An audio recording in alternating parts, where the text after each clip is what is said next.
Hi everyone, मैं हूं सक्षम और आज की इस वीडियो में मैं बताने वाला हूं इंटेक्स क्वेश्चन आंसर जो कि प्रेजेंट है पेज नंबर 9 पर from the chapter 1 matters in our surroundings. Question number 1 हमें यहाँ पर दिया गया है, convert the following temperature to Celsius scale. हमें जो भी टेम्परेचर दिया गया है उसको हमें कन्वर्ट करना है सेल्सियस में। सिंपल सा है, इसमें बस आपको एक चीज ध्यान रखने वाली ये है कि जब भी आपको केल्विन में टेम्परेचर दिया हो और आपको कन्वर्ट करना हो सेल्सियस में, सो सिंपल आपको यहाँ पर माइनस करना पड़ेगा 273।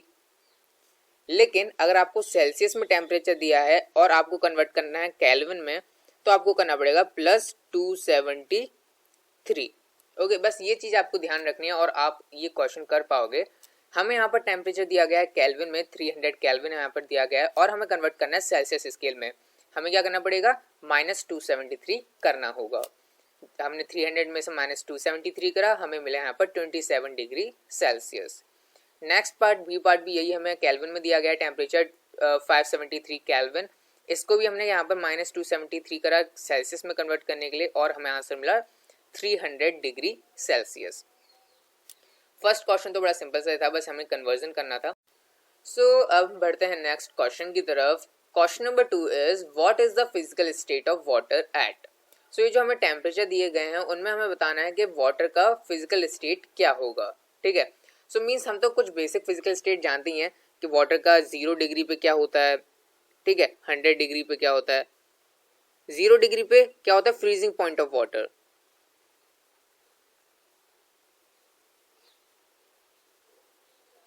Freezing point of water. Next हमारा 100 डिग्री सेल्सियस वाटर का क्या होता है, बॉइलिंग पॉइंट होता है। बॉइलिंग पॉइंट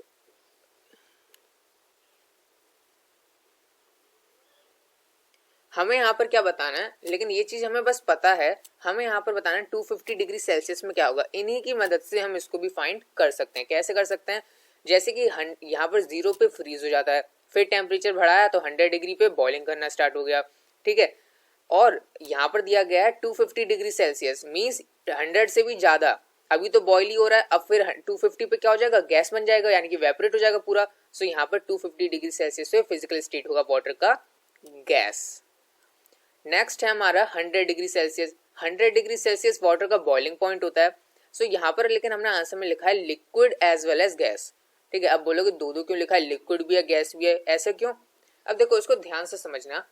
जैसे कि आपने पतीला लिया, उसके अंदर डाला पानी, ठीक है, अब जब आपने उसको गर्म करने रखा, वो पॉइंट जब आपका पानी गर्म होना स्टार्ट हो गया, मीन्स बॉयल होना स्टार्ट हो गया, वो होता है हमारा 100 डिग्री सेल्सियस। मीन्स पतीले में पानी है लेकिन वो गर्म होना स्टार्ट हो गया है, उबलना स्टार्ट हो गया है वो। ठीक है, वो होता है 100 डिग्री सेल्सियस पे।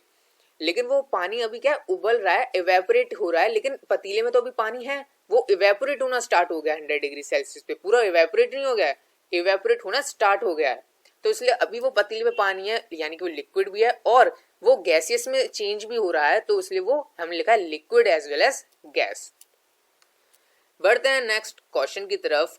Question number 3, For any substance, why does the temperature remain constant during the change of state? अब इस क्वेश्चन को बड़े ध्यान से समझना।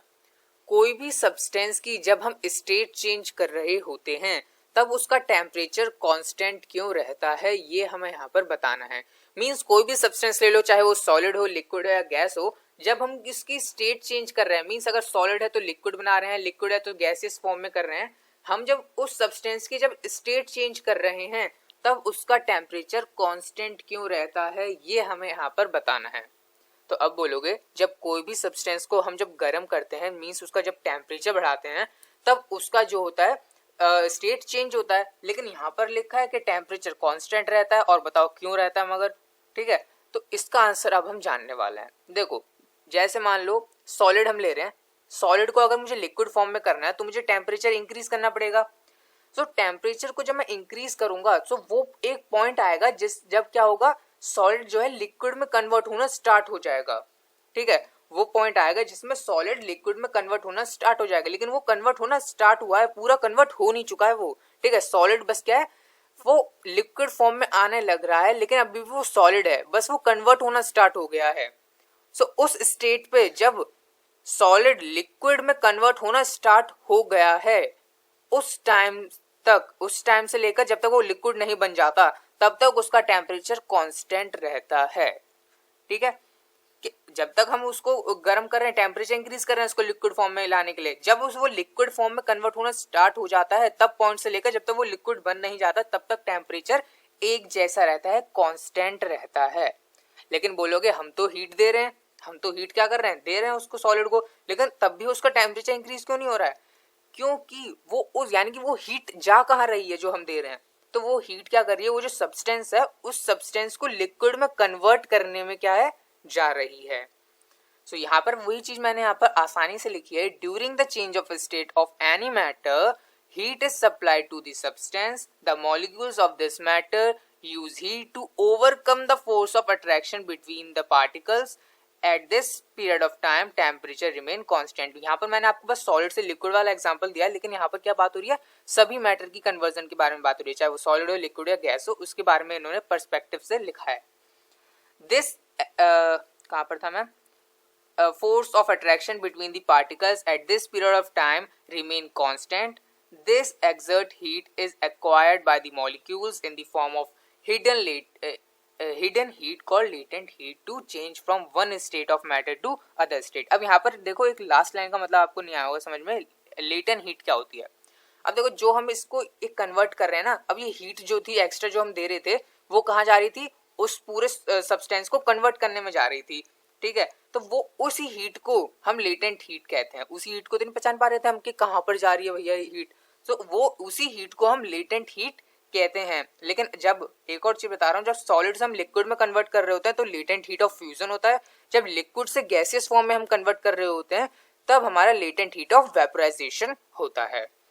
ठीक है, सो ये बात आपको यहाँ पर समझ में आ गई होगी। बढ़ते हैं हम नेक्स्ट क्वेश्चन की तरफ। Question number 4 is suggest a method to liquefy atmospheric gases. एक ऐसा मेथड सजेस्ट करो जिससे हम गैसेस को लिक्विफाई कर सके, मींस गैसेस को लिक्विड फॉर्म में हम कन्वर्ट कर सकते हैं। तो इसका आंसर बड़ा सिंपल सा है, इनमें बस हम डिफरेंस करते जाएंगे और हमें आंसर मिलता जाएगा।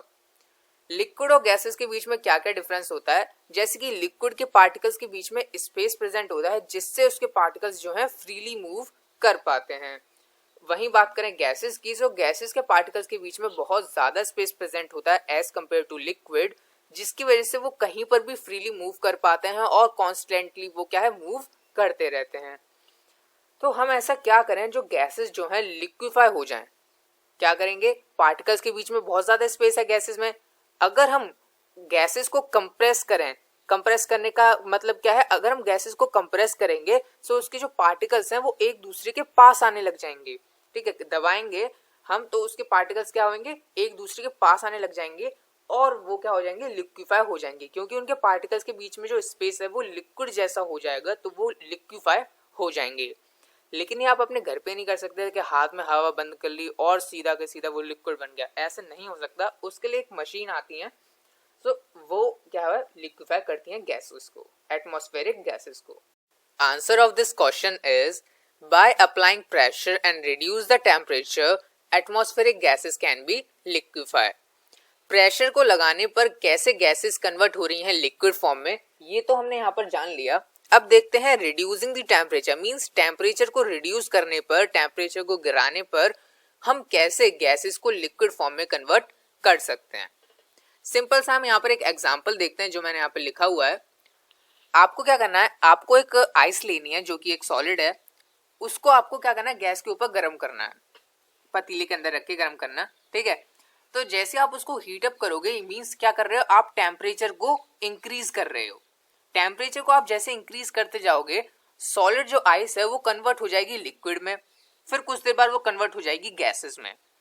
इससे एक्टिविटीज हमने यहाँ पर क्या देखा, कैसे सॉलिड कन्वर्ट हुआ लिक्विड में और लिक्विड कन्वर्ट हुआ गैसेस में। कैसे हुआ, बाय इंक्रीजिंग दी टेम्परेचर। हमने गैस के ऊपर उसको गर्म कर रहे थे ना, मींस हम उसको टेम्परेचर दे रहे थे, तो टेम्परेचर को इंक्रीज करने से हम क्या कर सकते हैं, सॉलिड को लिक्विड, लिक्विड को गैसेस फॉर्म में कन्वर्ट कर सकते हैं।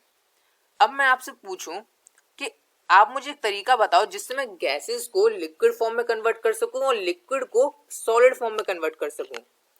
तो इसका क्या होगा, बिल्कुल सिंपल सा आंसर है, इसको ही रिवर्स कर दो। ठीक है, मींस इसको क्या करना पड़ेगा, इंक्रीजिंग द टेम्परेचर से हम इस साइड आ रहे थे, मींस सॉलिड से गैसेस बन रहे थे, और अगर हम टेम्परेचर को रिड्यूस कर दें, टेम्परेचर को गिरा दें, तो गैसेस लिक्विड में चेंज होंगी, लिक्विड सॉलिड में चेंज होगा। तो यही था आपका इसका आंसर। सो इसी के साथ क्वेश्चन नंबर 4 कंप्लीट हुआ। So thank you for watching this video.